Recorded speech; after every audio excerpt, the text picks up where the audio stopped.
Hi, everyone. Welcome to the Down Low. I'm Mike Dorezzo, and with me, as always, is my good friend Joel Lowe. Joel, you want to say hi? Hey, good morning, good afternoon. Good, good afternoon. Bienvenidos.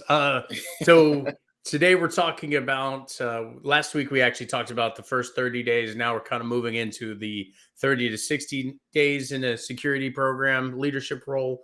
Um, Joel, just let's talk about at this point what you should have met. Or actually, you know what? Let's take a break.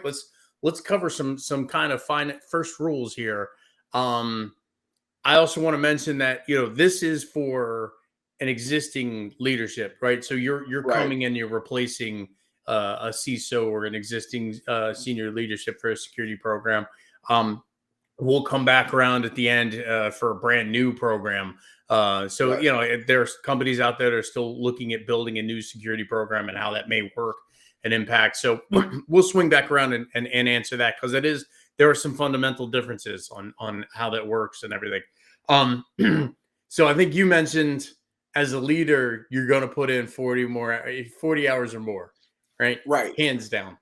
Period. So my thing is coming in either way, right? So if they had a CISO or didn't have a CISO, and we'll talk about coming into a space where they didn't have leadership or a uh, already security program in place. But you're coming into in this scenario, you're coming into a security team has already been there. They've already been doing security. You're now reviewing that, so you're Right. gonna do more than 40 hours, right? So Yeah. in your mind, if you want to have a set schedule where you come in at this time and you leave at this time, and I do my 40 hours, then this is not the job for you, right? You should leave immediately, right? Do not Yeah. apply, do not pass go, don't collect $200. Like Right. this is not the job for you. You're gonna put in, especially in these first couple of months, they're so critical and so important. You're gonna work a lot, right? Yeah. There's gonna be a lot of off hours. Yeah, it's a lot. Go ahead, Yeah. Mike. I was just going to say incidents don't usually happen between 9 and 5, 8 and 5. Usually this happened on Saturday morning and it shut us down completely. Um, it is what it is. So, And I mean, even from a personnel standpoint, right? Like we're yeah. all in this crazy world now that we live in, and things happen, right? Right. So you're gonna get calls from your employees because you should, them letting you know, hey, I had this situation happen, I'm not gonna make it in, or hey, this is going on, or and that's just from a personnel standpoint, right? Right. And you have to adjust for that. Okay, it's not gonna be in. Let me call these people here. Hey, did you know I need you to backfill this? And whatever that takes, right? Right. Then you have incidents, right? Again, no hacker has ever in his life called and be like, "Hey, Mike, are you going on vacation next week? Because I don't want to hack you. I don't want to. If you're going to be gone Hey, next week, I will. good I'll wait until you come back, right?" And you're like, "Oh good man, looking out, appreciate, dark hoodie guy. I appreciate Dude, that." You know what? Hey, appreciate I that. was just wondering if you're gonna call. I didn't know where I was on your list, so I appreciate Yeah. that. I Yeah, saw you reading my email. let's move that to next week when I come back. Right. That would be Appreciate it. great. Good No, looking out, anonymous. it's always 5 o'clock on Friday. Yeah. Right? Oh, It never yeah. fails. I there was a 4 week span there where 4:55 p.m. I'd get a call on Teams. Hey, we've got Yeah. an issue, and you're like, did you just wait until 4:55? Right. You're like, Right. well, we knew about Yeah. it on Tuesday, but we're just calling you at 4:55 on a Friday just to ruin your weekend. You're like, yeah, all right, Uh, bring it in. Hey, Um, been walking to the car on a Friday, oh, like, really? and my phone is ringing. I'm like, hey, Joe, are you still in? Maybe. Right? And it's like, hey, we had this situation. I don't know if it's a big deal, but I wanted to tell you about it. And they tell you, and I'm like, no, big deal, big deal. I'll be right back. Yeah, I'm coming Circle the back in. wagons. Yeah, Right, circle the right, right. wagons. We're gonna be Shut the here a while. doors. All right. Lock the doors. Hey, where'd you want to get Um, lunch, dinner from? Right, we're gonna be yeah. here. Hey, call your spouses, significant others. You're gonna be late today, It's gonna tonight. be a long Uh, night. So the other thing, and this is from my PMP days.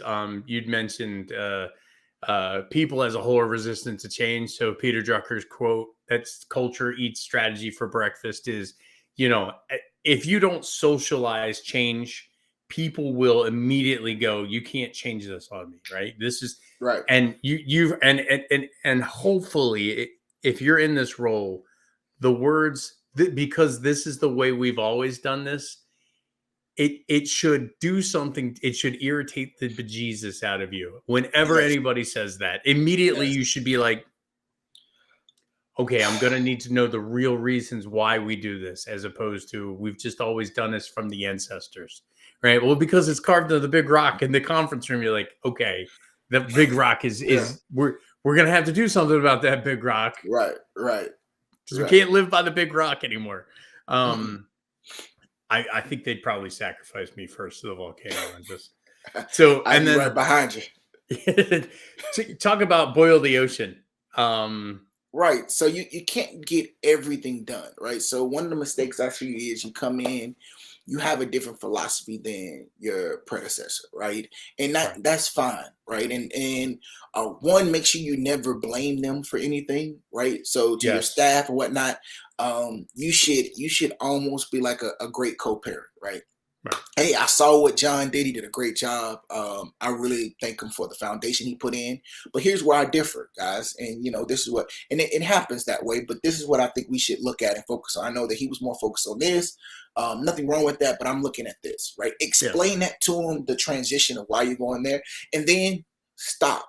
Sometimes we try to do way Yeah. too much. Yeah. Less is every bit more, right? Right. Find what's going to make the biggest impact, right? What is a great win for you and your program as you're starting off? And then focus on moving that way, right? Yeah. You don't need to do everything, right? Yeah. Hey, these 10 things are important, but you don't need to do all 10, right? And my thing is, and I hate to say this, you set a precedence, right?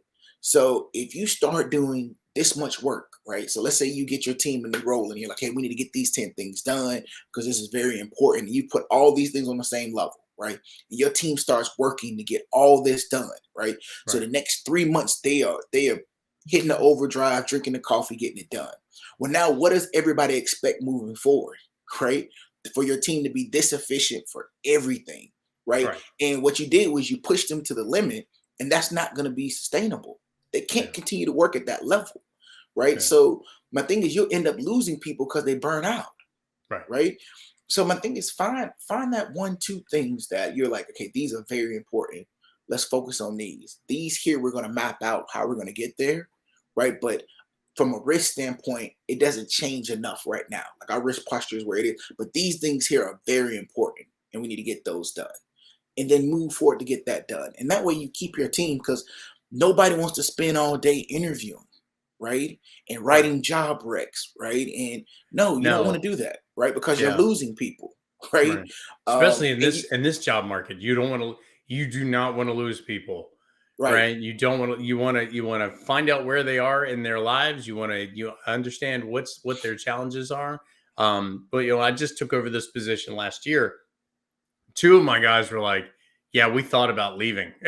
Like, whoa! And they're like, yeah, "We didn't because you were very transparent with us. You solved some of the problems. We didn't know if we were going to get more of the same from the last person, and right, we didn't really jive well with the last person. So me and this other person were really thinking about leaving, and I was like, okay, well, I'm glad you didn't.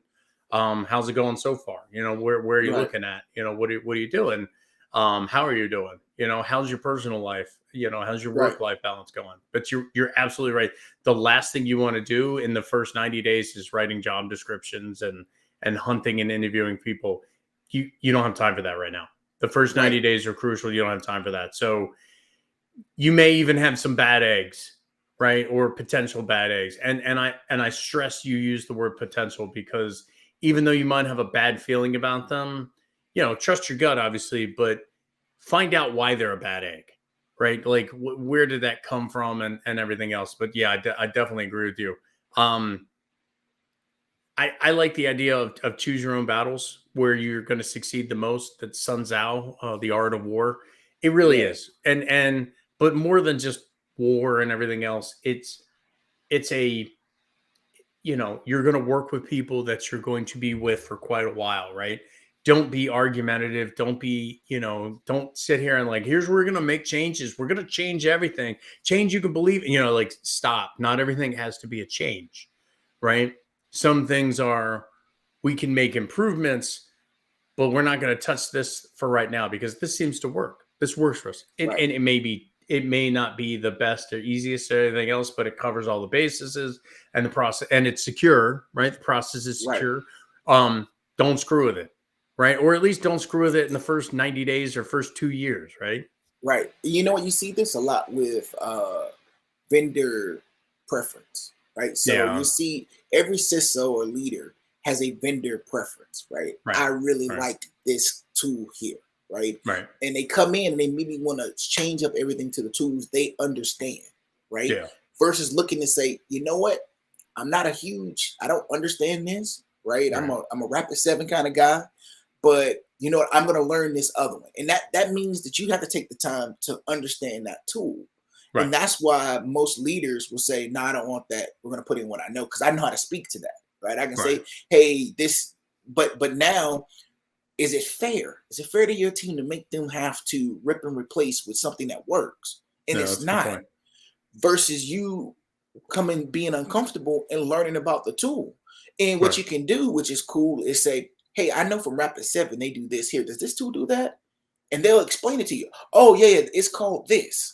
Oh, okay, cool. I didn't know Great. that. Hey, I know too that what I liked about Rapid 7, they do this and this, and you can set this up. Can you do that here? Oh, yeah. Let me show you. We've already have that. So now you're having them translate the language of the other tool for you, so that you can better understand the product that you have. Yeah. Versus saying, I'm really not a fan of this tool. I want us to go with this. And Right. you build these relationships with vendors, and you love the perks that come with it. So you immediately want to rip something out and put something else in.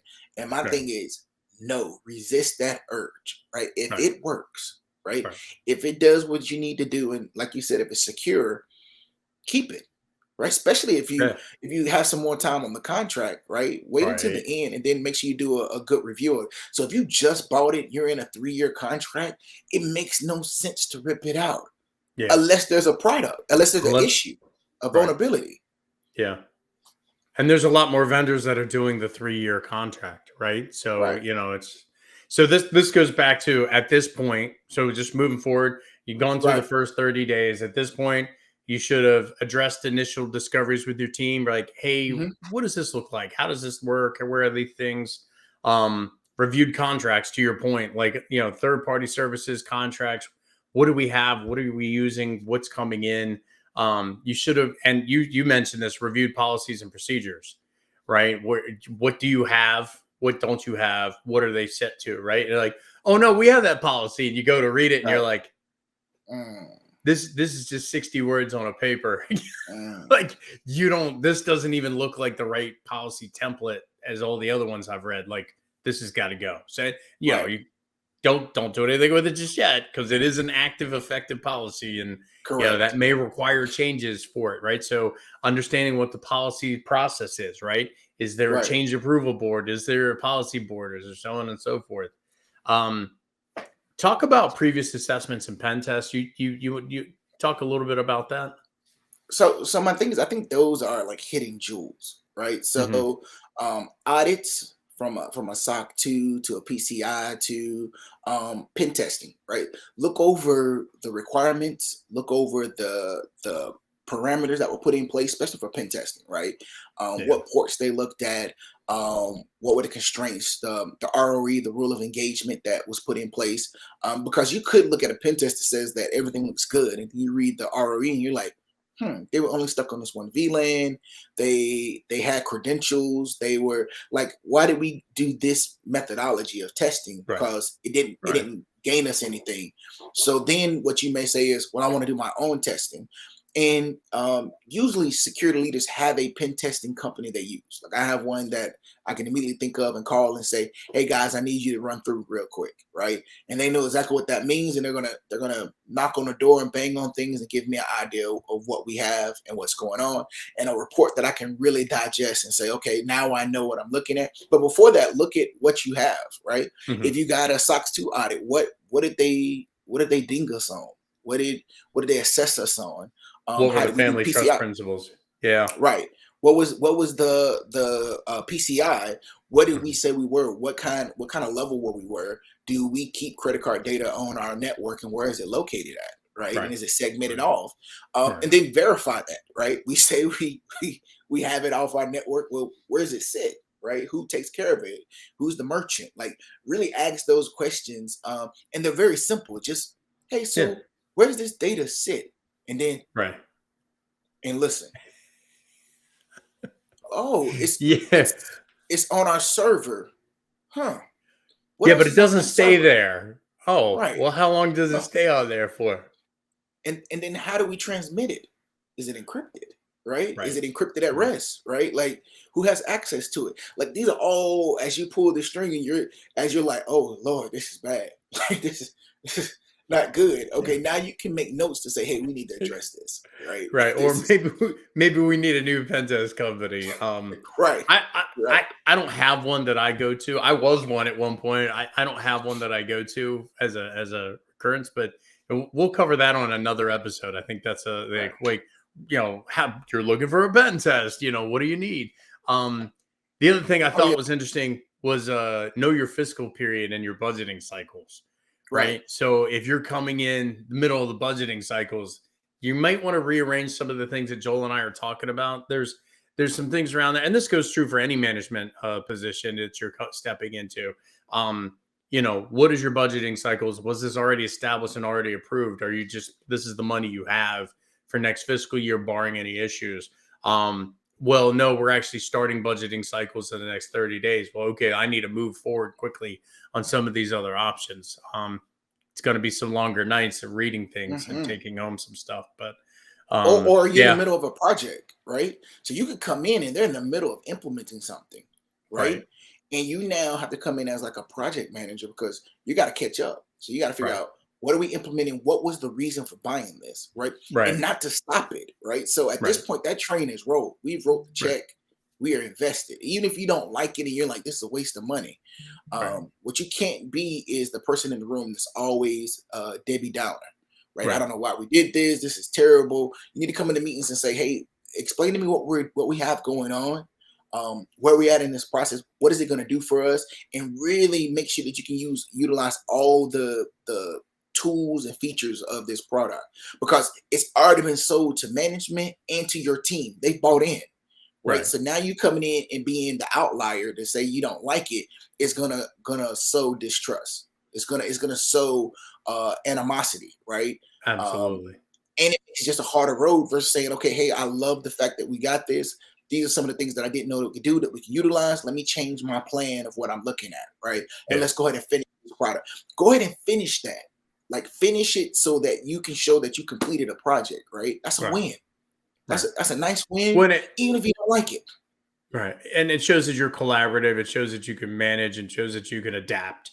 Right. Right, These are qualities that every leader, everybody looks for in a leader. Like, hey, you can adapt. You can do this. You can collaborate with other people. You can work. right, You can complete. You can score the touchdown. Right. right, You can move right. the chains.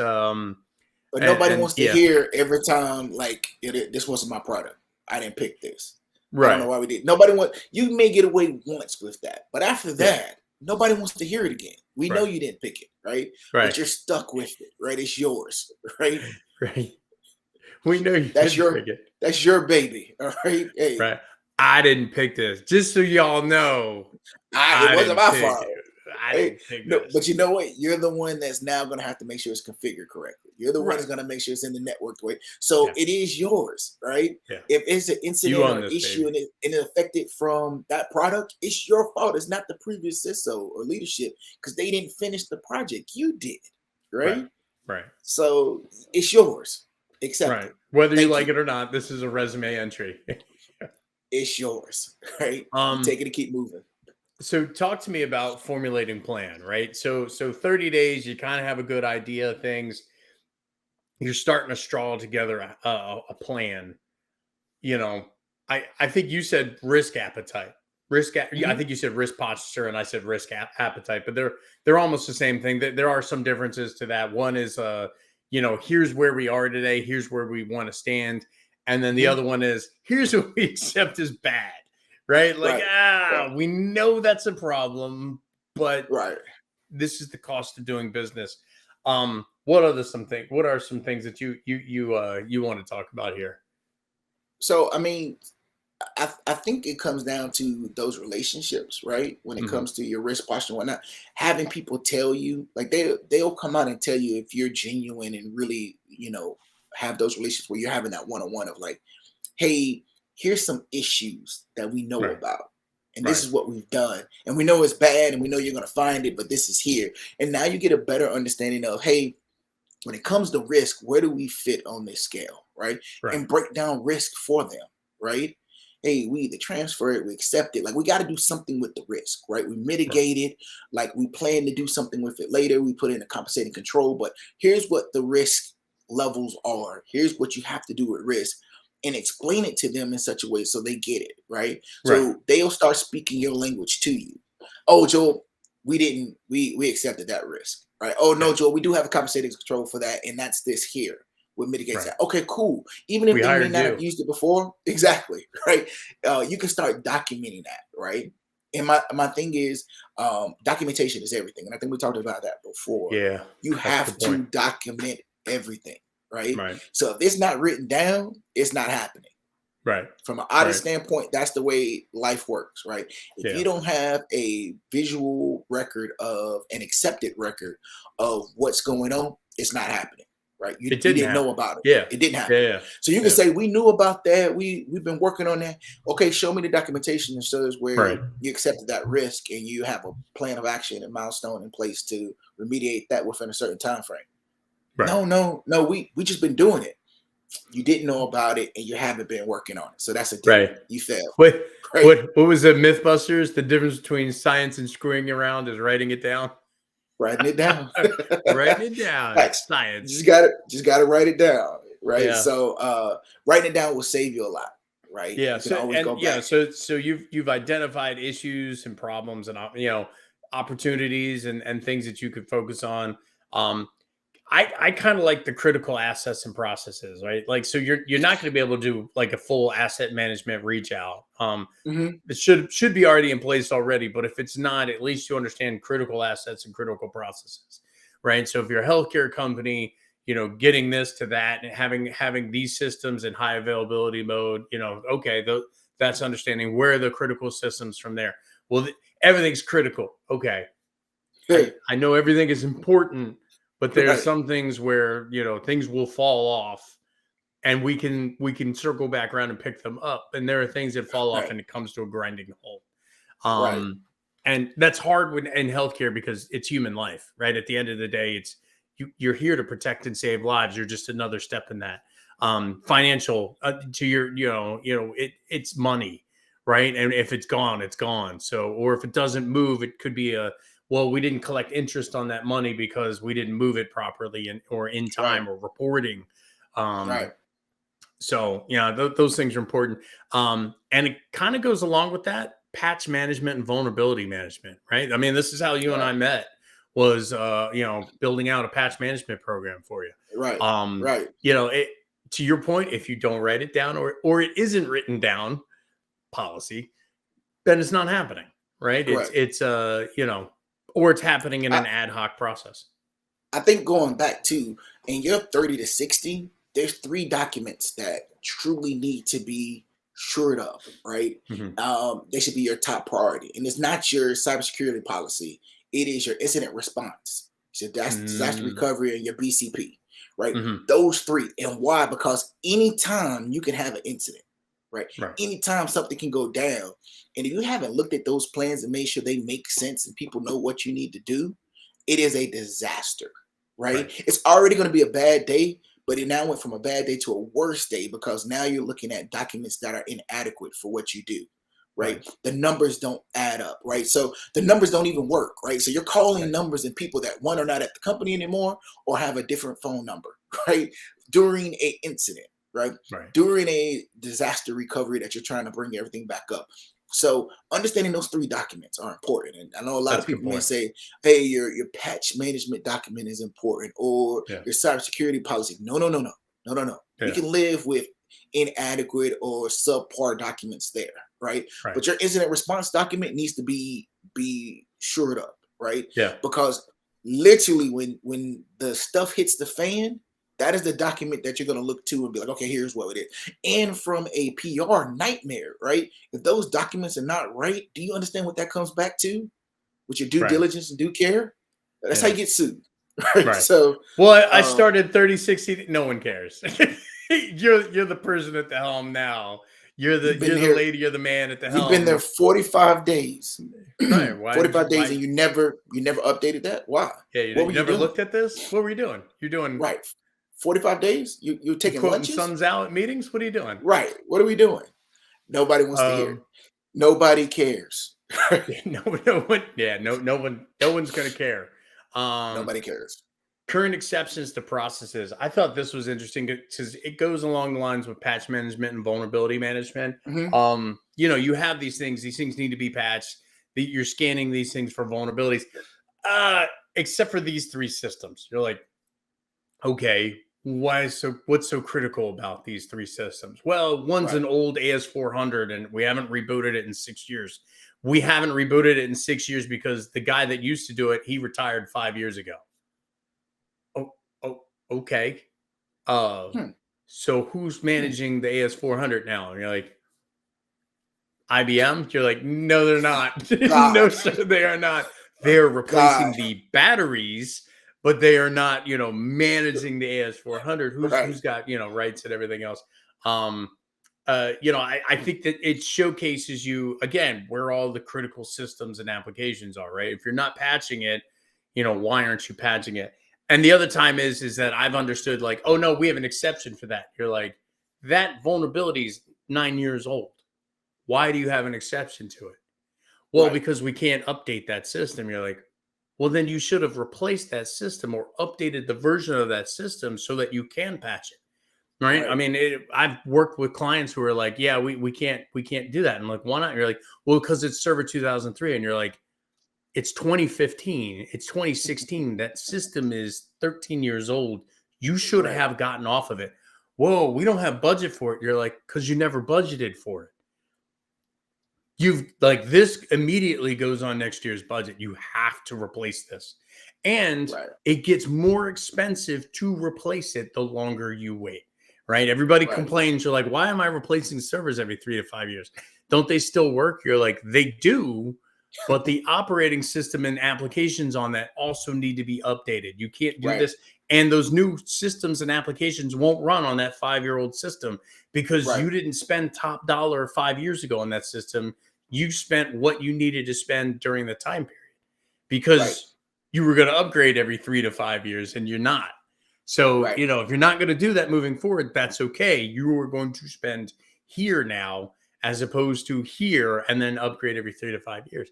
Leasing, whatever you need to do to get off of it, just get off. But I've had challenges where like we can't just go ahead and update that, and it's like why? And they're like because it's SQL 2014, and you're like you bought this 3 years ago, and it was 2019, and they installed SQL 2014. Why? There's a cloud version for this product, isn't there? And they're Right. like, how'd you know? And you're like, because that's where they're investing their research and development is into the cloud product, not the on-prem. Right. We Right. got to get onto the cloud product. Well, your Right. predecessor wouldn't go to the cloud. You're like, okay, he or she may not have wanted to go to the cloud for reasons, but that let's take a look at that and fix it. So, Right. Hey, um, I tell you too. I know we're going to talk about.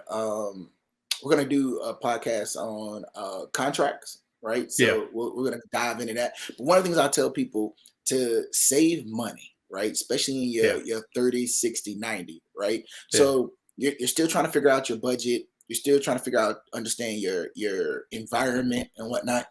Every vendor that does work for you, you should meet with them. And in your first meeting, as you discuss to them and talk about your partnership, ask them to do a review yeah, of your product, of their product in your network, right, right?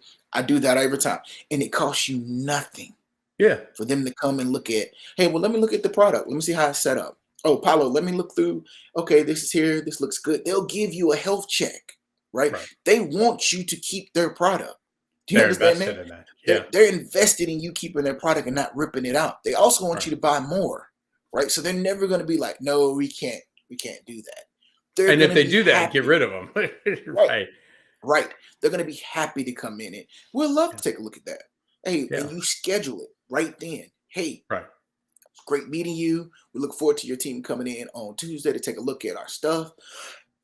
And all I want is a report from you on where we are, where we're deficient, and what we can do better. And are we utilizing all the features that we're currently paying for? Right. You can do that with everything. Even Microsoft will do Yeah. that, right? Yeah. You have an Meet with your enterprise Microsoft agreement, rep. right?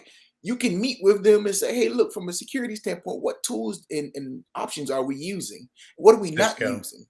Yeah. Right. Take a look at this and tell me what we can do better.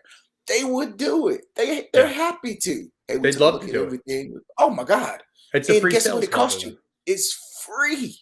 Right. It's absolutely free, but you Right. gain so much from it, right? You Yeah. really, really do, because now you understand the tools that you're invested in, where you stand with those, right? You get a health check for it, and they can say, "Yeah, it looks good." When oh, I realize you haven't patched. I mean, you haven't moved to the latest update, right? And with that new update, it does this, this, this. So you need to update your system. Hey, is that something y'all can do while you're here? We can. Let me go through what that affects. Let me put in an emergency change for it because I have you here as an expert, so you can help us get back to where you need to, and let's get that updated, right? Or hey, let's schedule that for this other time. And then why are we missing updates? That's another question to ask. I've literally seen Crazy. that where they're like, you're two versions back. Why? Two versions back. Why are we two versions back? And Right. what does those two versions do for us? Oh, there's new signatures, there's new things. Like it really helps you out. Oh, also they changed this here, which is more intuitive to your network. It really will help you out. And it's free. Right. Oh yeah. Yeah. What? Well, because you didn't pay for the upgrade cost, you're like, okay, well, that's one thing. But if Right. it's free, okay, hey team, help me Why? understand why we're not upgrading these versions. Well, we don't have a maintenance down period. You're like, all right, well, that goes on the Let's change radar. that. Right. Um, Now let's so add that in there. and so that goes Right. into long to right sizing your budget, which you brought that up as well during the green room. Like you can't go to the well twice often, or multiple times. So, and that's not including things like Log4j and SolarWinds Orion. These things that pop up in Okta, which I know Okta Right. didn't really impact many people, but you can't prepare for these things. You can ensure, have a rainy day budget, which isn't a bad idea to have. Right. But you may have to go back to the well for items like that. But you know, plan it out, see what you could use until you can get to budgeting cycle and things like that. How can you offset cost? Like to your point, working with your current vendors to say, we're not using this. Can we get rid of it? Oh yeah, no, okay, yeah, you can get rid of it. And you're like, well, all right, before I get rid of it, since you're already paying for it, before I get rid of it, what could I have done with that? Where are the benefits to that? Well, you could do this and that and the other thing. And you have to ask your team this: is this something we can do? Right? Right. Can we, with the current staffing levels, the current project load, and everything else, is this something we could accomplish today? Be realistic, right? My boss is a very smart guy. He basically says, where people are asking for things in the budget, and he's like, we can barely get done some of the projects we put in for the budget previous years. Why would I add more stuff that I know we can't get done? Right? Right. That looks bad. And every Right. dollar we ask for is a dollar somebody else is not getting. So, we've got to be fair and understanding. Now I'm cheap. I, it's You're I, frugal. You're I'm frugal. frugal. All right. I'm frugal. I'm very frugal. So I need to be a good job of making sure that, I'm being balanced and everything else. But, I pulling back money and saving money is something that I'm pretty good at. So I think you go into that with the right size of the budget, return on investment, right? Right. Right. Everything you do needs a return on investment, right? Security does not make money for the company. It's a Period. loss. Yeah. Period. I don't care how you want to sugarcoat it and add spice to it. We do not make money. Now we may Right. protect them from losing money. We do a lot of things, but we don't make money for the company, right? Unless you're in a security company where we're like sending out our services to others, right? Which is something totally different, right? But knowing that, understanding every dollar you spend, there should be a return on that investment. And you should be able to Right. show it, right? Quantifiably be able to show, hey, we spent X, and we were able to stop this, right? And we got this bang for our buck. So if it's, hey, we sent out phishing stuff, and through our phishing stuff, we know that people are clicking at this level here, and we've reduced it through this, right? Which makes us more secure. Like everything needs to be quantifiable, right? Mhm. With your numbers to be able to justify what you're spending, right? Right. Two, also, as you look through and you do your vendor stuff, which is free, you'll start seeing like, hey, we bought this product, but we didn't buy this one feature. And this one feature changes the game of this product, which we need, right? And that's an additional $30,000, right? Right. I need to add that to the budget because there's nothing more than cutting on a switch now, but it does so much more for us, and whatever the number is, right? And figuring out what all those little additional things are, and after you review your budget to figure out if you can pay for it with your current budget, you go back to the well and you explain to them why you're doing what you're doing and what you need the money for. And then that's it until you come back to your budget cycle, right? Until you come back to start right sizing and adjusting for next year projects, right? You Right. shouldn't go back again, unless it's just those one-offs like the Log4j, things of that nature. But if other than that, you say, hey, I need this amount of money, this is what we're going to do, and this is the return on it, and this is the time frame we're going to get it done, and you stick to those numbers, right? Yeah. And you move your team to get it done, right? Because Yeah. you've given your word to say, hey, I don't need any more money than this, and we're going to get it done in this certain time frame. I've already went through and talked to everybody. We all reviewed it, did a bake off. We're excited about it, and all I need for you to do is cut the check, right? Right. And they're going to cut you a check, right? And now you got to be a man or woman of your word and stick with what you stated versus coming back 3 months later and saying, oh, we need another additional because this other product or this other thing. And it's like, do you know what you're talking about? Like, how did you not see that before? Right. Why is this new? Right. So now they're reluctant to give you that money. And they also think you may be incompetent, right? Because you don't know how to review your budget and look at your stuff. So if you don't know yet, don't say anything, right? If you haven't figured out within your 30 to 60 the numbers you need, you don't have to go there, right? You can just let them know, like, hey, we're still working on that. The process, I want to make sure I give you accurate and factual numbers of what we need. So I need a couple more weeks of that. There's never going to be a CFO that's going to be like, no, I want inaccurate numbers. It's okay. You can come back and give me more money. I'll give you more money later. Never. Right. No. Never. No. Yeah. Never. Yeah. Because everybody up from there in the finance side is held to task with the budget numbers that got approved, right? You're like, whoa, why are you hemorrhaging money over in the security side?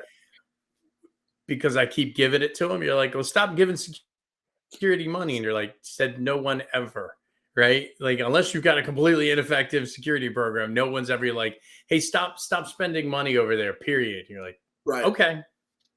You've just given me a gold pass for any bad stuff to happen. Just FYI. Yeah.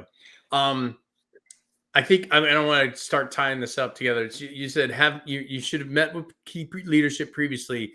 You'd mentioned something like at this point now you should schedule official, less formal meetings. So lunch, coffee. Right. So even after drinks, after office drink, like you need to have a relationship with them. You ain't got to be buddy. But my thing is, everybody is opposed to change. Right. Period. Right. It's a common thing. So because everybody's opposed to change and you're going to start changing certain things, you need to build a relationship where they understand what you're doing, right? And why you're doing what you're doing, so that when people go behind your back, it will happen, believe me, to say, I don't know why, they're changing this or why he's implementing this and whatnot. They can say, well, no, I met with him. Joel explained it to me. It makes sense. Like, give him a chance. Right. Hey, I talked with Joel. He explained it. It's going to save us some money. It makes us more secure. I think it works versus the first time they've heard it because you've only met with them once. And now somebody brings it to them. They're like, what is he thinking? Why? I'm going to call his supervisor. I'm going to call, and talk with them because I don't know why we're doing this. So now this complaint, now you're going back up to the well to say, hey, we talked about this. This is what it is. You're re-explaining what you've already explained before because somebody didn't understand it, who wasn't in line, right? And all you had to do was go and have a conversation with them, right? All they had to do was pick up the phone and call you, but they never works that way, right? They're gonna call their counterpart, right? And they're going to explain what they've heard and what they're upset about. Then you have to go up to then explain why that's not true. And Right. then you have to go over and talk to them, and they're already in a disgruntled, upset kind of mood. So to me, what you should do is counteract that. Have Right. meetings with them, explain what's going on, and hear their concerns. They are your key stakeholders, right? So that when people do come to them, they're like, "Oh, no, I talked with Joel," and they feel comfortable enough to call you versus going to your management. Hey, Joel, hey, I talked with John, and he had some issues with this here, and I told him this, but is that true? No, it's not true. And what you know what I'll do? I'll talk with John about it, because the project's actually for this purpose here, and it's going to save us money on this. I thought that was true, Joel. I appreciate that. Hey, we're still good for, yeah. Let's do lunch again, right? I look forward to that. Next time you pay, right? Right. And you keep Right. moving, Right. Right. All right? right. So key takeaways from 30 to 60 days. Um, I guess at this point you should have talked to your team. You should have Yep. started understanding the big stones, right? The big rocks that are challenges, and start understanding why they're challenges, right? How did we Mhm. get here? Why is that system 10 years old? Well, why haven't we replaced it yet? What is this looking for? Where is it on the network? Well, it's high availability because of X, Y, and Z. um, Formulating the plan, right? You should have read through some documents, understanding what that looks like. um, Right. the one-on-ones with employees and your vendors, right? I think Yep. that's a good one too, is meet with your critical vendors and understand what there are. What other ones am I missing? Meet with the key leadership. Meet with the key leadership. You should also understand, like we just talked about, that change is resistant, change is Yeah. hard. So think moves ahead, right? Build relationships, and also with meeting with your team, right? Right. Truly, at this point, you're understanding what your needs are and where your holes are with your team, That's a good point. right? Your skills. And Yeah. what skills level you have and what you don't. So you may not have implemented something because you don't have the skill level, right? So do I get them training? Right. Do I get a subcontractor to come in and do some work for us right now until I can hire somebody? Like, truly figure out what's going on within your department, right? Right. And then how do you fix it? Is my Yeah. big thing at this Great. point. No, Um, I and, think and, that's it. and, and the other takeaway is you're going to work a lot of hours, right? Yeah. So get Yeah. your mind right. Let your wife know. Let your Your family know. Hey, spouse. Yeah. yeah, that you're going to be putting in some long hours, right? Yeah. And be Don't prepared schedule a for it. vacation. Try, if you can avoid it, do not schedule a vacation in your first 90 days as a CISO or senior leadership. For any senior management position, don't do it. Right, right. This is a key critical time in your path here. So don't don't lose out spending a week. You can figure that out, Or just work remote during that vacation. or So work sometimes remote. there's some that the family has budgeted and we've planned and we spent money. And what you have to then let your family know is like, hey, I'm gonna have to get on the network every day, Yeah. right? I Yeah. have to have FaceTimes with people. It is what it is, and I'm sorry about that. And you just make a thing out of it. Hey guys, I'm Right. in this sunny, beautiful place. I miss y'all. Hey, let's go through things real quick. And they're like, Right. oh, for real? And you go over He's ta- everything and Yeah, he or she is taking time out of their vacation right, to stay in touch with us and keep moving. Yeah, you're right. I mean, you're absolutely right. Joel is don't try to plan vacation during your first 90, but if you have one already planned, right. especially as you get older, people get older. You want to build lasting memories, and you want other people to build lasting memories, like your kids with their grandparents and aunts and nieces and everything else. So just get out there and do it, but understand you have to stay in touch. You have to stay connected. Hey, Any I would also say, T. Last thing is, Yeah. um, change the culture, right? So no Hmm. matter what the culture was before, change the culture the way you want it to be changed. And what I mean by that is, I appreciate you kind of manager, right? Yeah. So what I may do is call in and have lunch delivered for Yeah. my team, and Yeah. just on the fly, right? Yeah. Did no reason at all. It's Wednesday. I got you. Let's do lunch, right? It's gonna be Yep. delivered for y'all. I appreciate. Or even if I'm on vacation, I may have donuts delivered to the team, right? Just to say, hey man, I was thinking about y'all. Y'all hold it down. I appreciate y'all. Thank you, Yeah. right? Small Um, gestures, just large just impact. little thing. little things, right?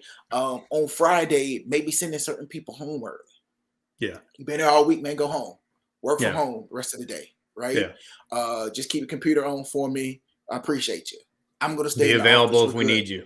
Yeah. Be Right. available if you And, need. and that one there is huge. Where they're like, what? I can leave? Yeah. Well, Especially this appreciate day and that. age, right? Where everybody's Right. like the go back to work movement is kind of like, Yeah. Yeah. you're like, hey, look, I've told you, I don't, as long as you're doing your job and I know where to find you, I don't care where you are. Right. It's just be available. And when you during the times you say you're going to be available, if you're not going to be Right. available, just let me know. We'll Right. work around it. People have dentist appointments and doctor, or they need to take their parents to an appointment or things like that. Just let me know and just Right. give me an idea when to expect you back in case I need you. Right. So So Joel, just be amenable. be amenable. Yeah, as a leader, Yeah. just understand that life happens in the spaces in Mhm. between and around it and through it and all over it. So, Right. um, Right. so all Hey. right. Well, hey everyone, thanks for joining us. This is the 30 to 60 day CISO. We've got a couple more parts left to this, the 60 to 90, and then net new CISO role.